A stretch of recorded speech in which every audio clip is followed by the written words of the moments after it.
Cada vez más las estructuras del narcotráfico se han adentrado en las naciones latinoamericanas. Así que en este espacio queremos analizar cómo el narcotráfico ha creado unas lógicas culturales de las cuales los ciudadanos se han apropiado en un mundo cada vez más globalizado.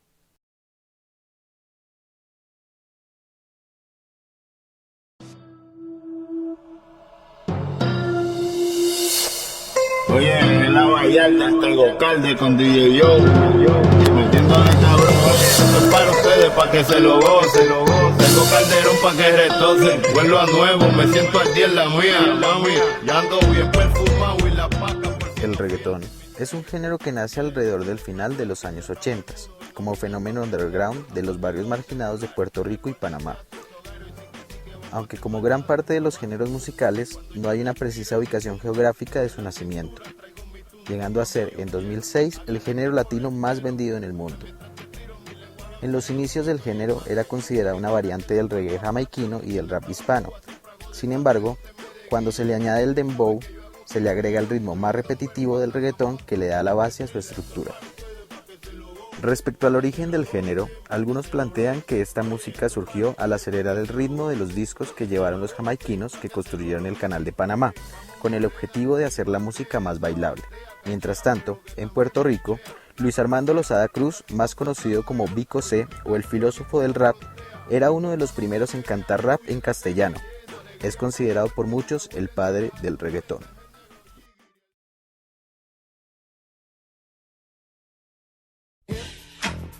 The hip hop, you don't stop. Rock it out, baby, rubber to the boogity bang bang, the boogie to the boogity beat. Now what you hear is not a test. I'm rapping to the beat, and me, the groove, and my friends are gonna try to move your feet. You see, I am Wonder Mike, and I like to say hello. Up to the black, to the white, the red, and the... El rap es un género que proviene de la música disco y el jazz. Específicamente surge a mediados de los 70s en Estados Unidos en los barrios marginales de Nueva York. Este se origina de las block parties donde se escuchaba música disco.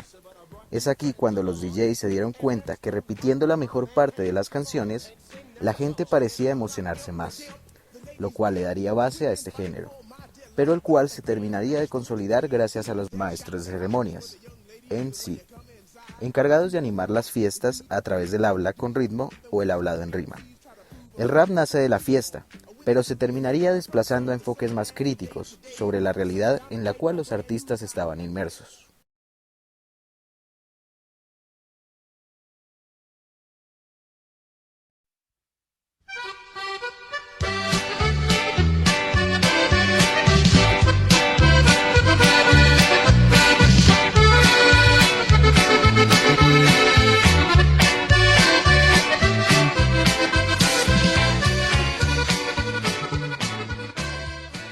El corrido es un género de carácter cultural y un eficaz medio de comunicación en la sociedad mexicana. No se puede establecer con exactitud su fecha de nacimiento, sobre todo al haber sido creado de forma irreverente y subversiva en el anonimato. Sus orígenes se remontan a los juglares de la Edad Media en Europa, donde por medio de las líricas se narraban sucesos románticos, y gracias a esta expansión colonial y al mestizaje de géneros musicales, los corridos toman gran relevancia en la Revolución Mexicana, donde la manera de exaltar a los héroes de la patria era por medio de los corridos. Los romances, tragedias, borracheras, los hijos y las glorias se vuelven el tipo de las líricas que acompañan a los pueblos.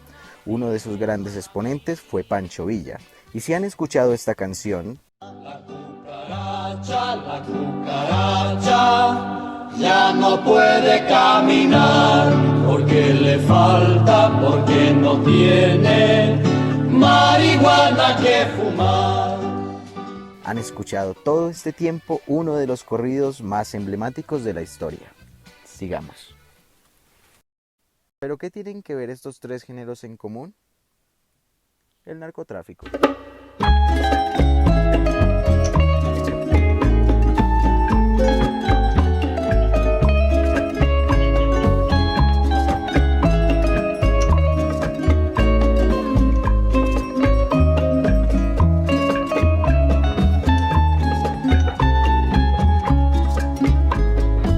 Soy el fuego que arde tu piel, soy el agua que mata tu sed, el castillo, la torre, yo soy la espada que guarda el caudal, tú el aire que respiro yo y la luz de la luna en el mar.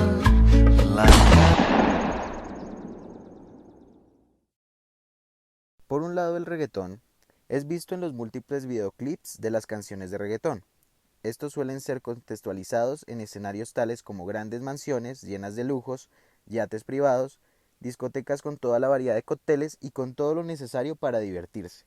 Sin embargo, toda esta imagen que se vende como vida ostentosa y merecida de alguien se encuentra vinculada con la imagen idealizada que se vende de un narcotraficante, donde el dinero es fácil, se vuelve atractivo para adquirir este nivel de vida tan deseada por muchos. A lo largo de la historia del reggaetón, varios artistas se han visto envueltos en escándalos relacionados con el narcotráfico, en algunos casos por participar en lavado de dinero o con productoras musicales financiadas por el narcotráfico. En ocasiones, también han sido denunciados por hacer uso de propiedades en el rodaje de los videoclips.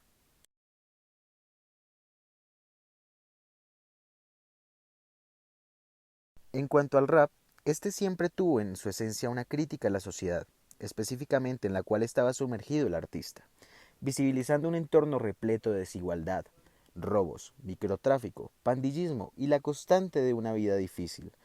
Pero es hasta la década de los 90, una vez ya consolidado el género en Estados Unidos, específicamente en Georgia y Atlanta, que retoman la base que el rap manejaba y lo combinan con sonidos electrónicos, acompañado de letras que hablaban de la vida de la calle, las pandillas y el trapicheo o venta de drogas. Todo esto condensado en unos artistas autodenominados pandilleros, vendedores de drogas o delincuentes, dando origen a lo que hoy conocemos como trap o el gangsta rap. Hoy en día podemos ejemplificar claramente estas situaciones al observar el conflicto de los Bloods y los Crips, dos de las bandas más grandes y reconocidas en Estados Unidos, caracterizadas por su color rojo y azul, respectivamente. Los códigos lingüísticos, formas de vestir y formas de actuar, estas últimas basadas en ostentar sus armas, joyas, lujos, logros y jactarse así de sus crímenes.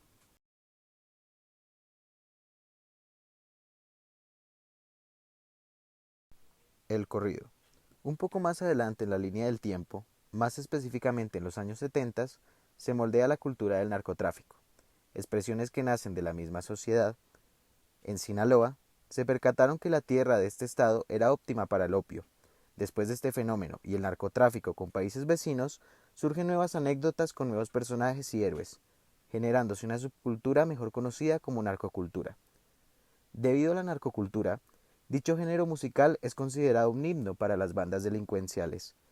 Estos serán escuchados en grupos masivos y de bandas cuyo repertorio son canciones que hacen apología a la vida de narcotraficantes.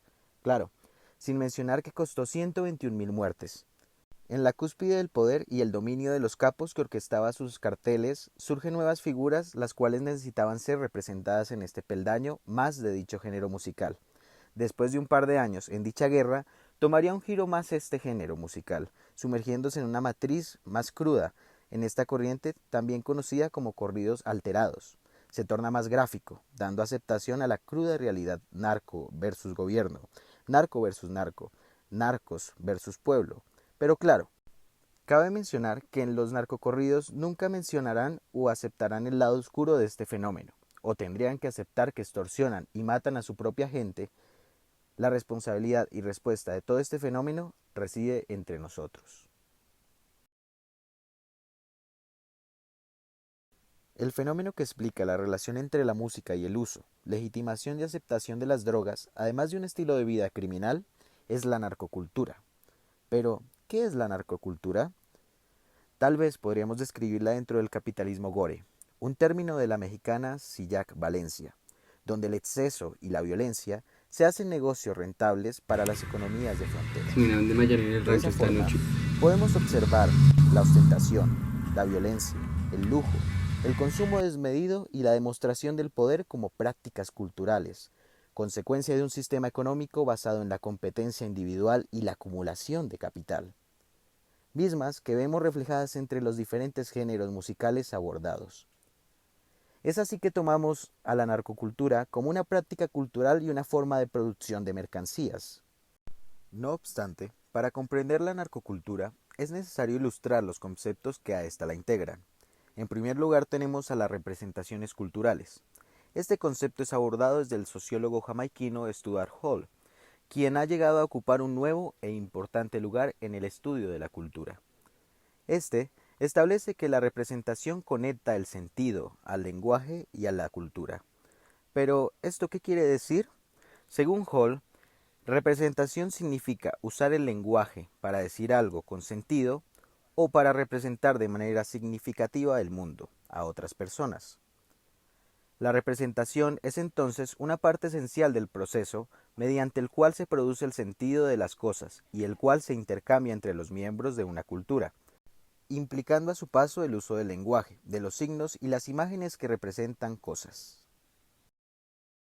Si hablamos de la narcoestética, desde la perspectiva del lenguaje, modo de vestir, de relacionarse, etc., un excelente ejemplo para esto lo observamos en el ámbito colombiano. En Colombia, los modismos para nombrar a las armas, el dinero, sexualidad, drogas y sobre todo la muerte, son un dialecto propio para poder entender las dinámicas contextualizadas en el narcotráfico. ¿Cómo es la vuelta, mijo? Yo, ¿cómo es la ají, Harry? Ya sabes que mono está chingueando tanto mío que estamos esperando razones de dar todos los parciales y le ganó la Plaza Fabiano. Hicimos las mangueras, mono, porque eso es para problemas. Uy, qué miedo, mío. Usted siempre anda cagado, mío. Ejemplo, coronar la vuelta, traquetear, sapo, camellar o dar piso. El origen de estos modismos podemos rastrearlos en las dinámicas lingüísticas de las clases populares, particularmente desde dos específicos momentos. En una primera instancia con los sicarios, quienes cambian las determinaciones que describen sus actos delictivos por un lenguaje secreto que no los inculpara al momento de ser capturados por la policía.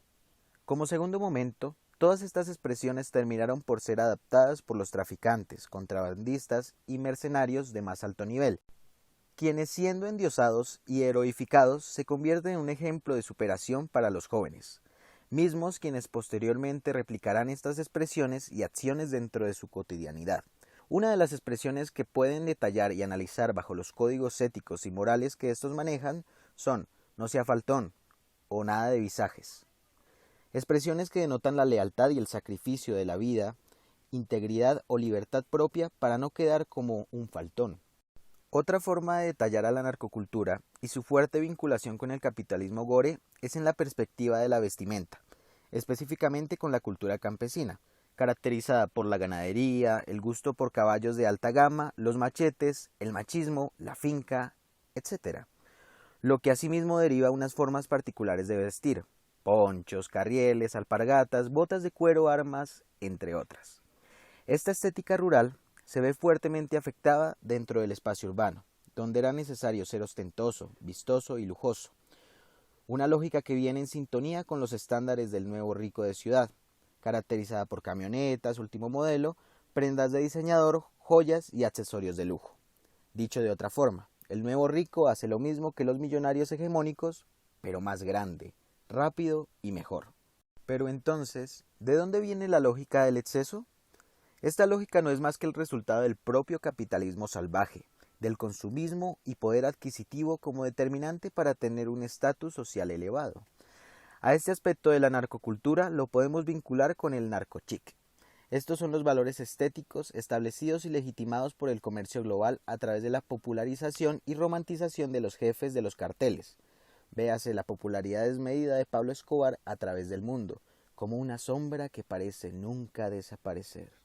Una vez especificado a aquello que integra a la narcocultura, podemos detallar según Manuel Castells, sociólogo y profesor español, cómo se constituyen las identidades. Este las detalla como la construcción del sentido de pertenencia según una historia compartida o según unas experiencias similares con las cuales soy capaz de identificarme y autoafirmarme. En el caso de la narcocultura, lo que podemos observar es cómo los individuos se resisten al proceso de individualización, muy natural en la construcción de la identidad, y así terminen por agruparse en diferentes experiencias, o en este caso según sus intereses y posibilidades, cosa que con el tiempo genera un sentido de pertenencia, identidad cultural, fuentes de significado y de reconocimiento social.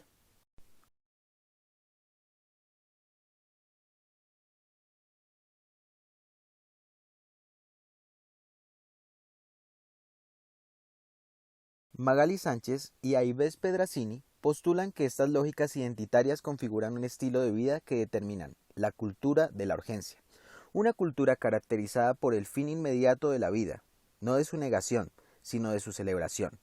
Por lo tanto, todo ha de probarse, sentirse, experimentarse y lograrse antes de que sea demasiado tarde, ya que no hay mañana. Pero, ¿cómo es posible que las lógicas tan lejanas penetren la cultura en otros países? La respuesta es sencilla: la globalización. Esta ha incidido en el intercambio económico nacional e internacional, específicamente con la venta de discos, mercancías y actualmente con las masivas difusiones dentro de las redes y plataformas de streaming, las cuales, aparte de lucrarse gracias a la difusión y reproducción de este tipo de contenidos, han permitido simultaneidad, velocidad digital y redes de interconexión a nivel mundial, lo que en consecuencia ha fortalecido y consolidado a la mercantilización de la narcocultura.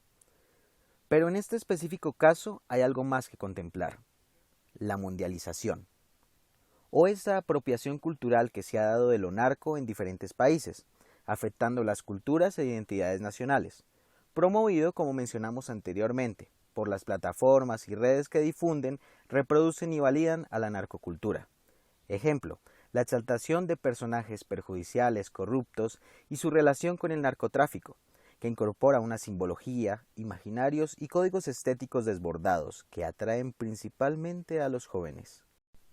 Como parte de esa sociedad globalizada e inmersa en una industria cultural, se han generado plataformas de difusión cultural de masas.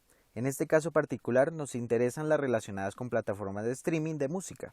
Sin embargo, para tener acceso a todas las funcionalidades de estas plataformas es necesario realizar un pago mensual donde se reciben beneficios tales como descarga ilimitada de música, música sin anuncios e inclusive escuchar música sin internet.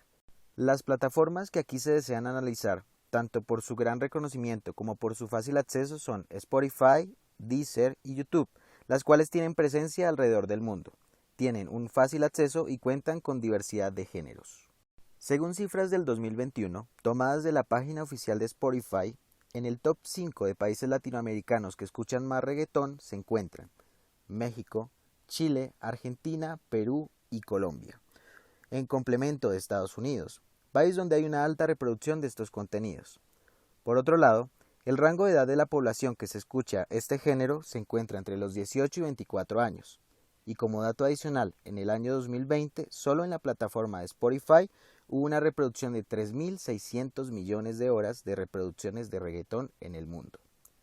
Por su parte, México ocupa el primer lugar como país hispanohablante en escuchar música rap, dato que además se soporta por una macroencuesta que realizó Statista, plataforma alemana de estadísticas en la cual se refleja que México ocupa el primer lugar con un 53% como país que escucha música urbana, donde se incluyen géneros como el rap y el reggaetón. En el caso de los corridos, o más bien de los narcocorridos, estos son bastante reproducidos en México, donde en un estudio realizado por la revista científica Razón y Palabra, solo 2 de cada 10 mexicanos desconocen los narcocorridos, donde además manifiestan que el 37% de quienes escuchan este género musical lo hacen frecuentemente, y el 59% solo lo hace de vez en cuando. En el caso de los Estados Unidos, según cifras de Apple Music, que es una de las plataformas más usadas en este país, se tiene que el hip hop fue el género más escuchado allá en el 2022, y estando la música latina en cuarto lugar. Por otro lado, Bad Bunny fue mencionado como artista del año, ya que su último álbum fue el más escuchado en la plataforma. Gracias a la campaña numeral Mi 2022 en Spotify, se pudo obtener mayor información sobre lo que escuchan las personas. En el caso colombiano, se obtuvo que el género más sonado fue el reggaetón, siendo Bad Bunny el artista principal y en segundo lugar los cantantes Paisa Fate, Karol G y J Balvin, quienes también se encuentran dentro de los artistas más escuchados en Colombia. Luego de todo esto, ¿qué podemos decir? En primer lugar, las prácticas de los narcotraficantes han venido siendo legitimadas y aceptadas desde algunas partes de la sociedad. Esto se ha hecho evidente con la idealización que se hace de dichos individuos y con el anhelo de muchos de ser como ellos. Al validar estas prácticas desde la sociedad se genera una construcción, si se quiere, colectiva de la identidad de un grupo social. No es en vano que en algunos países se tenga una imagen de los narcos, de los ciudadanos de países como México y Colombia. Por último, las diferentes plataformas digitales han sido las encargadas de difundir y expandir estos contenidos, llevándolos a partes del mundo que tal vez nunca se imaginaron y lucrándose a partir de la ilegalidad.